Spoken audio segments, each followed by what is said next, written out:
31번 가사건 이후에 전개된 사실로 옳은 것은 자 이곳은 어제연 장군가 이렇게 되어 있습니다.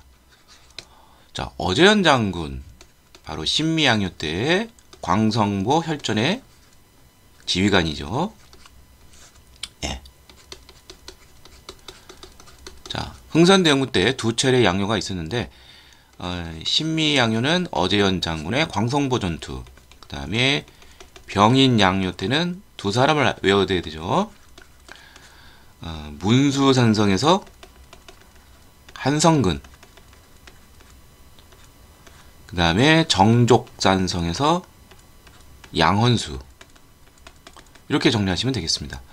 그리고 이제 시험에 제일 많이 나오는 것은 신미양요를 끝으로 해서 신미양요 바로 직후에 흥선대원군이 자신의 통상 소교 거부 정책을 천명하는 비석을 남기죠. 이게 바로 척화비가 신민년에 립 세웠다 이렇게 되어 있습니다. 거기 내용은 양이 침범 서양 어랑캐가 쳐들어왔을 때 비전 싸우지 않는 것은 즉화 즉 화의를 주장하는 것이요, 주화 화의를 주장하는 것은 매국 나라를 파는 것이다 이렇게 주장을 했습니다. 그래서 정답은 1번이고요. 평양 관민이 제너럴 셔머너를 불태웠다. 이게 그 병인년이 있었는데 병인양요 바로 직전 달에 있었어요. 이게 원인이 돼서 이게 미국 상선인데 신미양요가 일어났죠. 그 다음에 문수산성 병인양요 전투. 자 신유박해는 순조 1년 때 있었던 굉장히 큰 천주교 박해였죠. 이때 정약용 선생이 강진으로 귀양 갔죠. 그 다음에 오페르트가 독일 상인 오페르트가 남연금묘 도구를 시도했다. 요거는 신미양요와 병인양요 신미양요 사이에 있었던 일이죠. 1868년. 정답은 1번이 되겠습니다. 32번 가와나 조약 체결 사이 시기에 있던 사실로 옳은 것은 자 여기 보면은 조선국은 자주그로서 일본과 평등어쩌고 되어 있고요.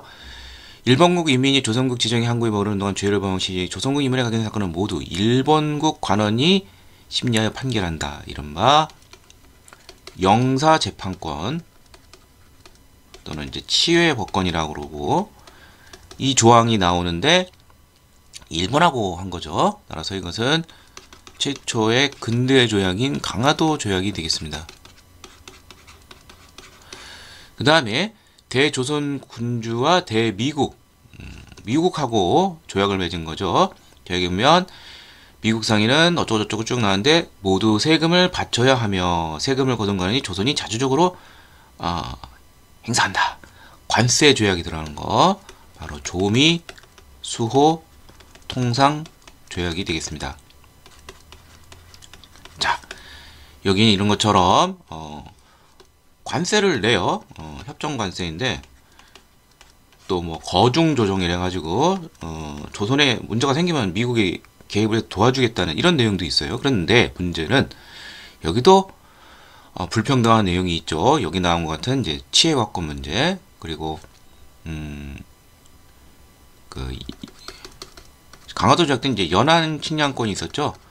이거는 또 문제지만 이제 더 큰 것은 이제 그 이후에 무역 규칙과 부록을 통해서 뭐 예를 들면 이제 뭐 무관세라든지 뭐 양국의 무제한 유출이 가능한 것도 있죠. 근데 미국하고 했을 때 그 불평등한 내용은 뭐 역시 치해법권은 뭐 그대로 있고요. 최해국 대우라는 아주 무시무시한 특혜 조약이 있죠. 예. 자 이게 1882년에 있었어요. 강화도 조약과. 자 그럼 요 사이에 있었던 사실, 자 공사노비법이 혁파되었다라는 말은 신분제가 폐지됐다는 거죠. 갑오 개혁이죠. 1894년. 통리기무함이 설치되었다. 자 이게 1880년.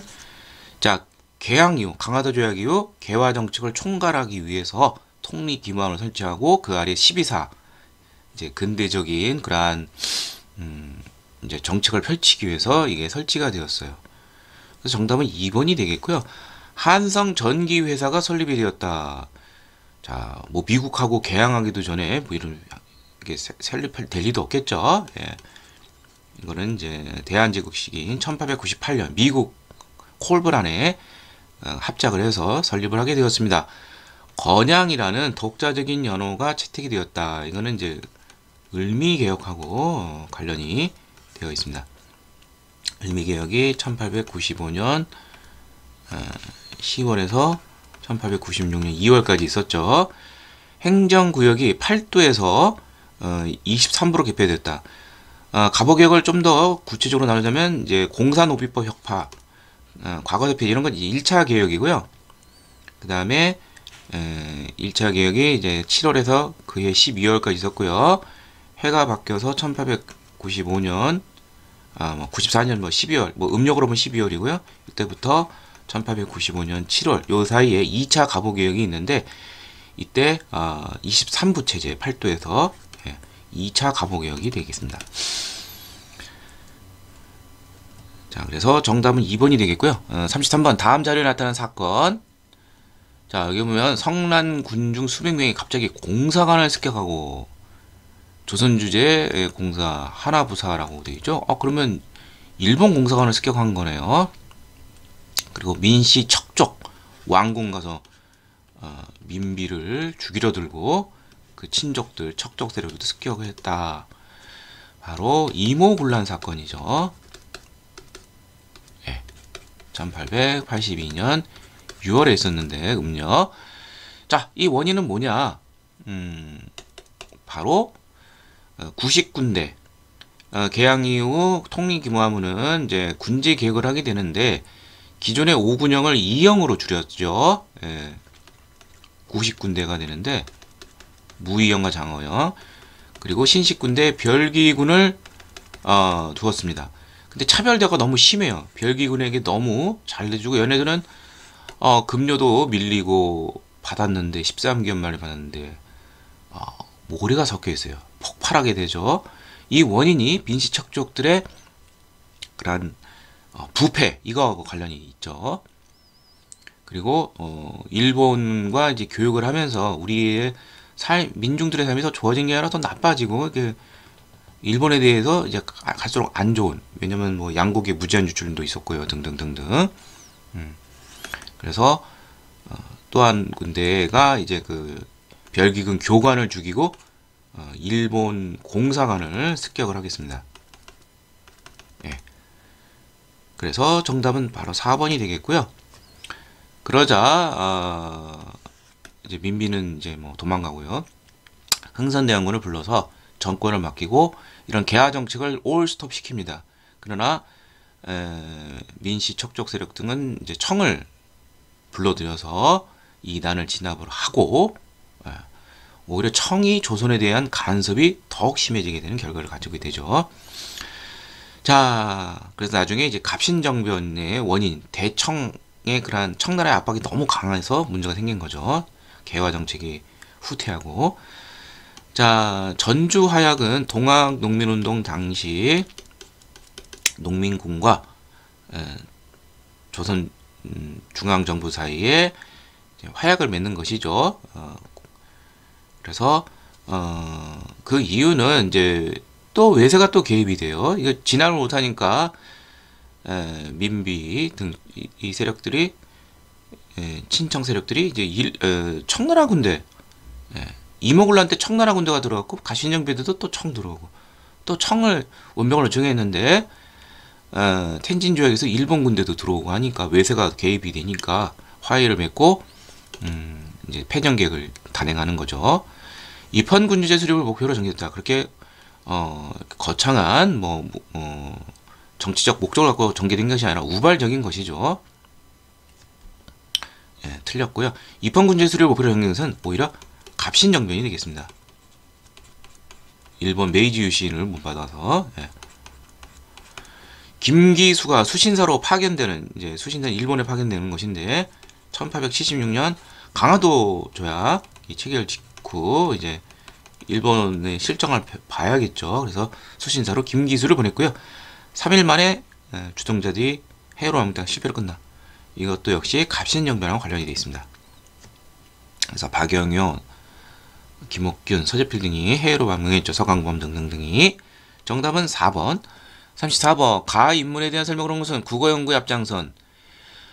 호는 한인샘, 뭐 한자는 백천이죠. 독립신문사 교본 활동했고 별명이 큰 보자기의 책을 권해서 주보딸이라는 성이 주씨죠. 네, 바로 한글이란 말을 처음 사용하신 분 주시경 선생이 되겠습니다.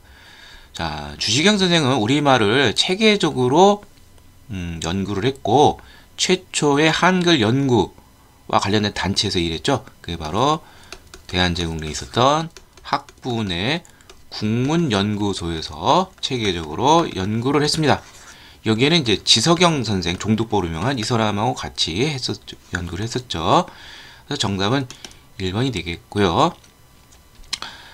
이 주시경 선생들의 제자들이 나중에 조선어 연구에 일제시대 때 그 다음에 이게 확대 개편이 돼서 조선어학회가 또 등장하게 되죠. 자, 조선어학회 사건으로 구속이 되어 옥고를 치렀습니다. 자, 이분은 너무 일찍 돌아가셨어요. 1876년에 태어나서 1914년. 조선학회 사건은 이제 민족 말살기 있었죠. 1942년. 이 조선학회 사건은 이제 주시경 선생들의 제자들이 다 몽땅 구속되고 또 심지어 한징, 이윤재 같은 사람들은 옥살을 하게 되죠. 국권 피탈 과정을 정리한 한국 통사를 집필한 사람. 여기 통자는 앞을 통자입니다. 전체 통자가 아니라 이것은 백암 박은식 선생이 되겠죠. 민족 혼을 강조했죠. 세계 지리 교과서인 삼연필지를 한글로 저술했다. 이 사람은 우리나라를 위해서 힘썼던 미국인 헐버트 씨가 되겠죠.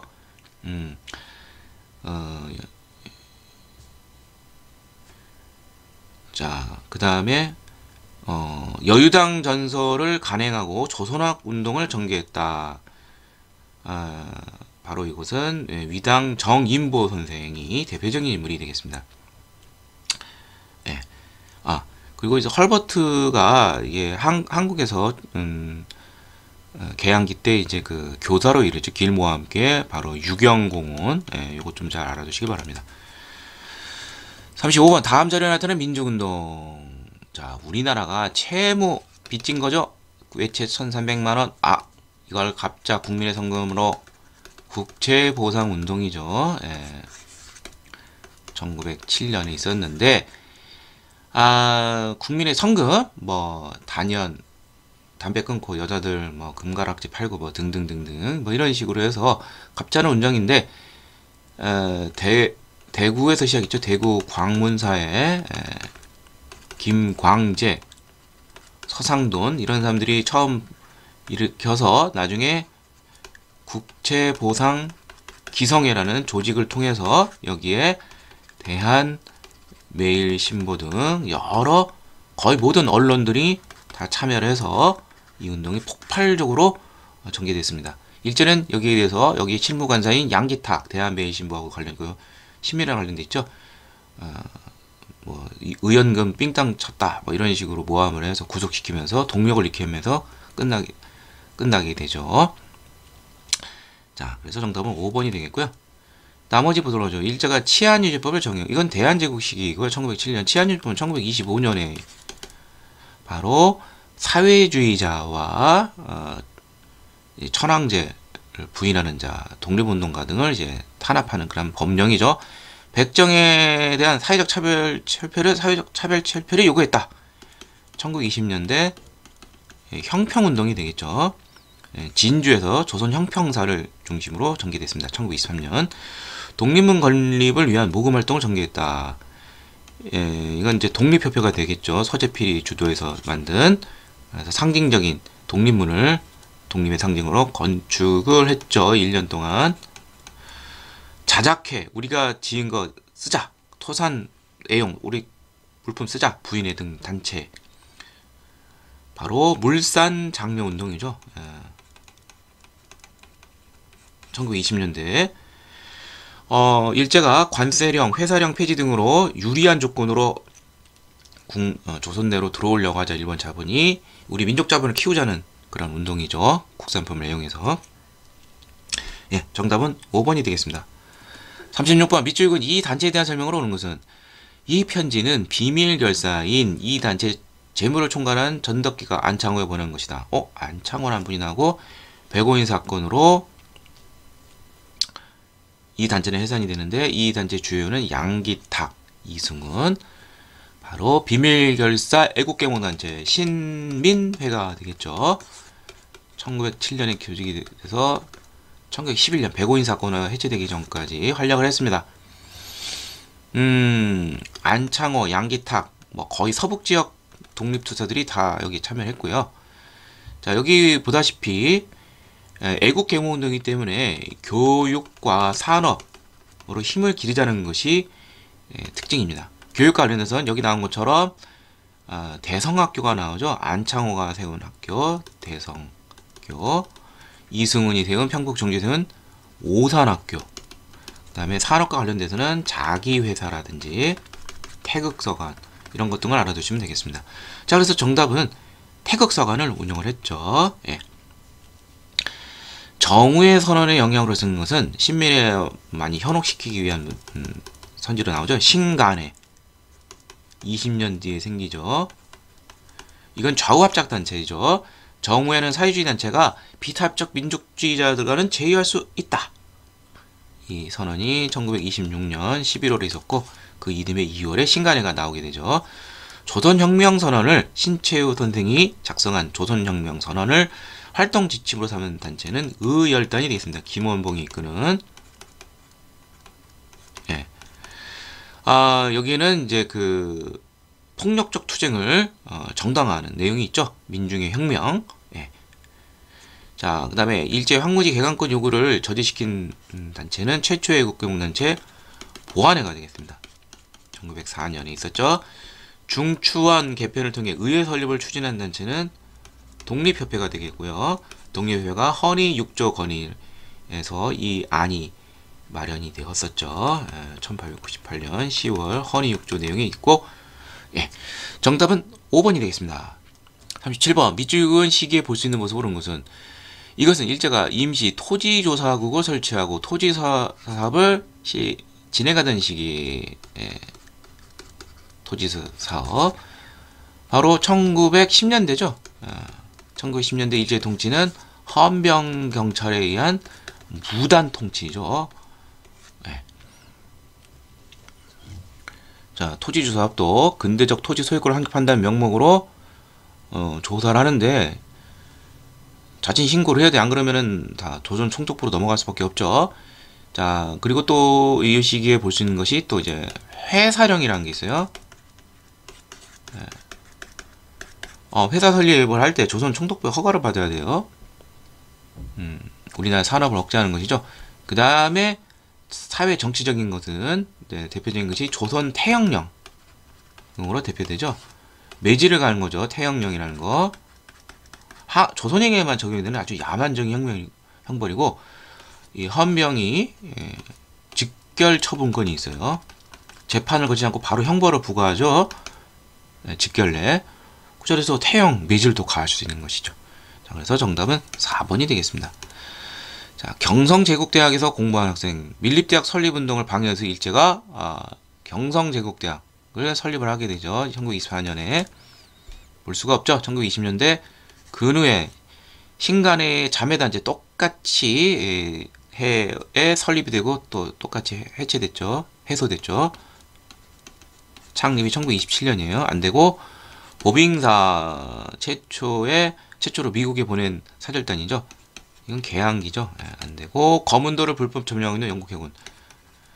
이건 1885년에서 1887년 3년간 있었는데 갑신정변 바로 직후 조로 밀약설에 긴장한 영국이 저지른 일입니다. 정답은 4번이 되겠습니다. 38번 가단체에 대한 설명으로 오는 것은 박상진이 나왔어요.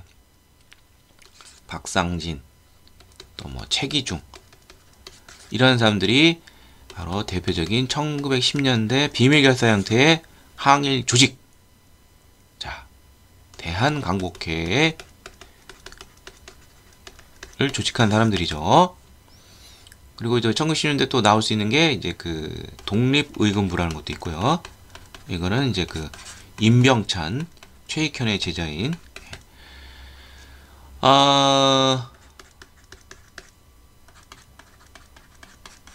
자, 독립의금부터 먼저 하게. 독립의금부는 말 그대로 의군, 의병을 조직을 해서 대한제국을 건설하겠다는 것이죠. 임병찬이 고종의 밀지를 받아서 여기는 이제 복벽주의예요.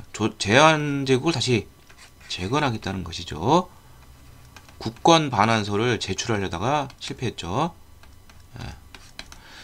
자, 대한강복회는 벌써 이름부터 좀 더 근대적이죠. 공화정을 추진을 했고요. 이제 그 군자금을 모집을 해서 일제와 결전을 벌이려고 하는데 그 모으는 방법이 친일 부호들이죠. 이런 사람들 협박을 하는 것이죠. 말 안 들으면 죽이고 말 들으면 이제 군자금으로 걷겠죠. 군자금을 모집하는 것이죠. 자, 여기 보면 나와 있죠. 친일보 처단 사건과 관련된 박상진. 예. 자, 그래서 정답은 2번이 되겠습니다. 공화정치의 국민국가 수립을 목표로 한다. 고종의 1907년에 강제퇴위 반대운동을 전개한 단체는 애국개몽운동단체 대한자강회가 되겠습니다. 그러다 해체됐죠. 파리 강화에서 독립청원서 1차 대전이 끝나고 세계질서 재편을 강구한 파리 강화에서 독립청원서를 제출한 단체는 여운형, 김규식들이 설립한 신한 청년단이 되겠고요. 신한 청년단이 모체가 돼서 임정이 생기면서 자연스럽게 김규식은 임정이 파괴한 그러한 대표로 이제 나타나게 되죠. 미군과 연합하여 국내 진공작전 OSS 전략정보국 해방되던 해에 추진하던 때는 임정 산하의 한국 광복군이 되겠죠. 만민공동회를 개최하여 민권신장을 추구한 단체는 독립협회가 되겠죠. 정답은 2번이 되겠습니다. 39번 가운동에 대한 설명을 오는 것은 자, 여기 보면 이런 말이 있어요. 이 사람은 테일러와 그의 가족이 미국으로 추방됐긴데 자, 이 사람은 독립선언서를 발견하고 전 세계에 알렸으며 당시 일제가 자행한 제암리 학살 사건 그렇다면 3.1운동과 관련되어 있는 것이네요. 자, 3.1운동은 이제 고종인산이라고 관련되어 있죠. 장례식에 그러한 분위기를 이용했고 민족대표 33인 종교. 자, 그리고 일제는 이것을 잔혹하게 진압을 했는데 그 중에 대표인 것이 화성의 경기 화성의 제암리 학살 사건이 있죠. 자, 3.1운동은 문제가 보통 그 결과를 물어봅니다. 일제의 통치를 아까 나왔듯이 무단 통치에서 유화적이나마 문화 통치로 바꾸게 되고요. 대한민국 임시정부가 설립이 되죠. 자신감을 얻고 그리고 해외에 민족운동의 영향을 주게 됩니다. 중국의 오사운동, 인도의 반영운동 등에 영향을 끼쳤죠. 자, 그래서 정답은 3번이 되겠죠. 신간에서 진상조사단을 파견을 지원한 것은 자, 3대 항일운동, 3.1운동, 60만세 광주학생 항일운동이 있다면 이것은 광주학생 항일운동이 되겠습니다. 1929년 11월에 있었죠.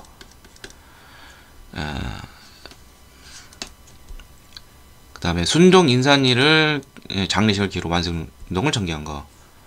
이거 60만세죠. 사회주의자와 학생들이 이제 같이 조인트 하려고 했는데 사회주의 쪽은 발각이 돼서 우파 중심으로 나가게 됐지만 좌우가 이제 연대할 수 있는 그런 계기가 된 거죠. 민족요일당 1926년 한국인 학생과 일본인 학생의 충돌이 비롯된 게 바로 광주 학생의 항일운동이죠. 편파적으로 처리를 한 것이죠. 한국인 학생들에게 일본인 학생들에게 시위를 준비하는 것에서 사회자들의 대거 공격대 60만세와 관련된 것이죠. 예, 정답은 3번이 되겠습니다. 40번 가에 대한 설명을 오는 거. 저는 이동용으로 충남 천안에서 습니다. 저는 임시의정원. 임시의정원은 대한민국 정부의 상권 분립의 의회에 해당하는 것이죠. 초대 의장으로 상권 분립에 기초한 그렇다면 대한민국 의정부가 되겠고요. 대한 설명.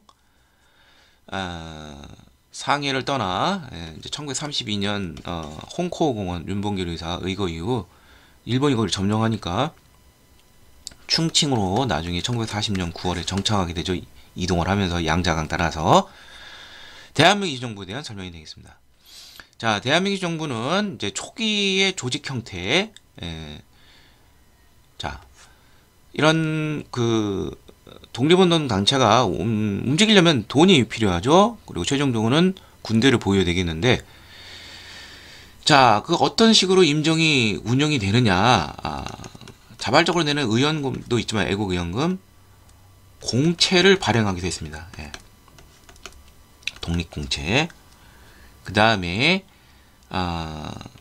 교통국과 연통제의 그런 국내 연락망이 필요하고 중간에 위장 상해사가 필요하겠죠. 그래서 백산상이라든지 부산의 백산상해, 그 다음에 이륙양행, 압록강 건너 단동 쪽에 있죠. 이런 위장상해를 통해서 이제 전달이 되고요. 그 다음에 초기 임정은 이제 이승만 중심이기 때문에 외교 노선 중심입니다. 그래서 외교에 신경을 많이 써서 구미위원부를 조직을 했고, 뭐 아까 말씀드렸듯이 그 신한청년단 소속의 김규식을 통해서 이제 독립 청원서를 이제 전달하기도 했죠. 예. 자, 그 외에도 뭐 여러 정부 형태의 그러한 자잘한 활동들이 많이 있는데 이런 것이 좀 중요하다. 자, 그래서 정답은 디귿과 리을이 되겠네요. 구미위원부를 조직하여 외교 활동을 전개했고, 뭐 파리에도 뭐 또 그러한 대표 조직이 있고요. 이륙양인의 교통국을 설치하여 국내 연락을 취했다. 디귿 리을. 자, 만세보를 발행하여 민중개몽에 있었다. 이건 이제 천도교죠. 동아교를 개성한 단체의 그런 기관 형태고, 신흥강습소를 세워 독립군을 양성하였다. 자, 신흥강습소는 서간도 삼원보 쪽에 신민회 출신 신민회 회원들이 집단으로 이주를 합니다. 뭐 이회영, 이시영 형제라든지 석주, 이상영 뭐 등등등등. 그래서 뭐 이거는 뭐 정확하게 뭐라고 하긴 힘들어요. 왜냐면 이제 1911년에 해체가 되는데 요 해에 이제 신흥강습소도 나타나는데 뭐 그 연계선상이라고 보면 되겠죠. 그래서 여기서 이들이 조직 체로는 경학사, 그리고 학교로는 신흥강습소, 나중에 신흥무관학교가 되는 것이죠. 신민회에서 연결되는 그런 조직 형태다. 이렇게 이해하시면 될 것 같습니다. 관련이 없죠. 임시정부하고는. 그래서 정답은 5번이 되겠습니다.